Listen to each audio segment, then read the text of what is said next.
তো hello everyone, কি অবস্থা সবার, কেমন আছেন সবাই? আশা করি সকলে অনেক ভালো আছেন। তো আজকের নতুন আরেকটা ভিডিওতে আপনাদের সবাইকে স্বাগতম। তো আজকের ভিডিওটা খুব ইন্টারেস্টিং ভিডিও। আজকে হচ্ছে আমার স্বপ্ন পূরণের দিন। এই স্বপ্ন পূরণের দিনে কিন্তু ঝুরি বৃষ্টি হচ্ছে। তো তারপরও আমরা তিনজনে বের হয়ে গেলাম হচ্ছে ঢাকা যাওয়ার উদ্দেশ্যে বসুন্ধরা মার্কেটে। তো দেখতে পাচ্ছেন এটা হচ্ছে মানিকগঞ্জ। তো মানিকগঞ্জ থেকে আমরা বাস উঠলাম সেলফিতে। সেলফি গাড়ি আমাদেরকে একদম হাওয়ার গতিতে, বাতাসের গতিতে উড়াইতে মনে করেন যে আমাদের নিয়ে যেতেছে আমাদের গন্তব্য স্থানে। তো দেখতে পাচ্ছেন, তো যাইতেছি আমরা, আমি বাইরেতে একটু ভিডিও করতেছি। খুব ভালোই লাগতেছিল, বৃষ্টিটা থেমে গেছে, অনেক সুন্দর একটা পরিবেশ ছিল। তো তারপর আমরা চলে আসলাম হচ্ছে নবীনগর স্মৃতিসৌধে, যেখানে নাকি হাজার হাজার ফটোগ্রাফার ভিডিওগ্রাফার পাওয়া যায়। এখানে অনেক সুন্দর একটা জায়গা। আজকে হচ্ছে শুক্রবার ছিল, অনেক মানুষ হয়েছে এখানে। তো তারপর আমরা এখান থেকে চলে আসলাম। এই দেখেন, ঢাকা শহরে একটা জিনিস, বিষয়টা হচ্ছে খারাপ। এই দেখেন সুন্দর সুন্দর কাঠগুলো ফেলায় রাখে। তারপর আমরা আসলে হচ্ছে বসুন্ধরা মার্কেটের সামনে।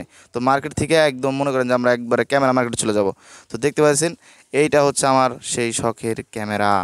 তো এটা আজকে আমরা নিতে আসছি। তো এই ক্যামেরা মডেল হচ্ছে সনি 6400, আর হচ্ছে বিলডক্স কোম্পানির 85-1.8, আর হচ্ছে 16-50 mm একটা কিট লেন্স নেওয়া হয়েছে। তারপর দেখেন গাইস, আমি হচ্ছে টাকাগুলারে গুছাইতেছি সুন্দর করে, দামাদামি সব কিছু শেষ ভাইদের সাথে।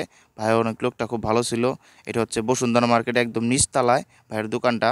তো এই যে কথা বলতেছে সামনে এই লো দোকানদার, ঠিক আছে। তো তার দুইজন লোক ছিল, তারাই আমাদের সব কিছু বোঝাই দিয়েছে। তো দেখতে পাচ্ছেন ক্যামেরা আমার হাতে তুলে দেওয়ার জন্য ভাইয়ের সাথে কথা বলতেছি যে ভাই আমার হাতে তুলে দেন। তো আমি ভিডিও করতেছি।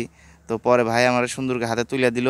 তো হাতে নেওয়ার পরে মনে করেন যে আমার একটা ভাব চলে আসছে, হাই রে, এই যে জিনিস এতদিন আমি ফোনে দেখছি, মোবাইলে দেখছি, সেই জিনিসটা আজকে আমার নিজের হাতে। তো দেখতে পাচ্ছেন খুব এক্সাইটেড আমি। তো এখন দেখতে পাচ্ছেন ক্যামেরাটা আমি হাতে নিলাম। হাতে নেওয়ার পর সুন্দর করে ক্যামেরাটা আমি যে চেক করতেছি, একটু মুখে মুখে হাসি, অনেক ভালো লাগতেছিল। তারপর আব্বুর হাতে দিতে গেলাম, পরে নিব না। পরে দেখেন ভাই সবাই এরা মনে করেন টাকা পয়সা গুছাইতেছে যে সব কিছু ঠিকঠাক আছে নাকি। তারপর আমরা সুন্দর করে আবার রাত 12টা বেজে গেছে আমাদের আসতে আসতে। তো সবাই ভালো থাকবেন, আল্লাহ হাফেজ, দেখা হবে নেক্সট কোনো ভিডিওতে।